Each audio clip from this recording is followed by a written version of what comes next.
প্রিয় ছাত্রছাত্রীবৃন্দ, তোমরা যারা 2025 সালে মাধ্যমিক পরীক্ষা দেবে তাদের জন্য আর একটা ইম্পর্টেন্ট কোশ্চেন আমি করে দেখাচ্ছি।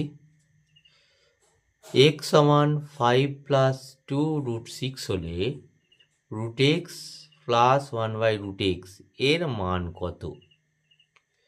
এটা সমাধান করতে হলে আগে যে 5 প্লাস 2√6 রয়েছে এইটাকে আগে হোল স্কোয়ার আকারে ফেলতে হবে। হোল স্কোয়ার আকারে ফেলতে গেলে 5টাকে ভেঙে নেব 3 প্লাস 2 প্লাস 2 ইন্টু √6টাকে ভেঙে নেব √3 ইন্টু √2। তাহলে প্রথমে যে 3টা ছিল তাকে √3 স্কোয়ার লিখতে পারি, প্লাস √2 তার whole square, plus 2 into √3 into √2 লিখতে পারি, সমান তাহলে কত হচ্ছে √3 প্লাস √2 তার হোল স্কোয়ার। অতএব √x সমান তাহলে কি দাঁড়াবে? যেহেতু হোল স্কোয়ার ছিল তাহলে x সমান √3 প্লাস √2 হোল স্কোয়ার ছিল, অতএব √x সমান তাহলে কি দাঁড়াচ্ছে √3 প্লাস √2। এবার চাই কি আমার 1/√x। 1/√x মানে কি 1/√3 প্লাস √2। তাহলে দেখো নিচে করণীয় আকারে রয়েছে, নিচে করণীয় নিরসন করব। করণীয় নিরসন করতে গেলে কি করব, √3 মাইনাস √2 দিয়ে উপর নিচেও গুণ করে দেব।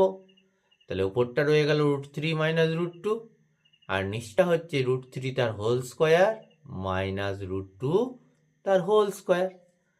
তাহলে উপরে √3 মাইনাস √2 রয়ে গেল, আর √3 তার হোল স্কোয়ার মানে 3, √2 তার হোল স্কোয়ার মানে কত 2।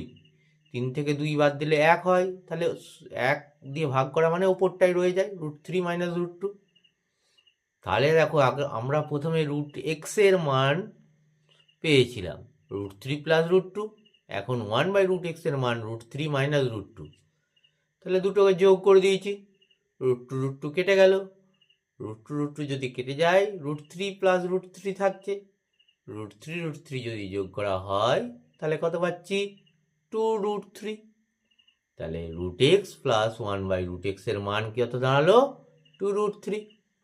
এই অঙ্কটা খুব ইম্পর্টেন্ট, এই অঙ্কটা তোমরা প্র্যাকটিস করবে এবং যাতে আরও ইম্পর্টেন্ট অঙ্ক তোমাদের করে দেয়া যায় তার জন্য তোমরা আমার এই ইউটিউব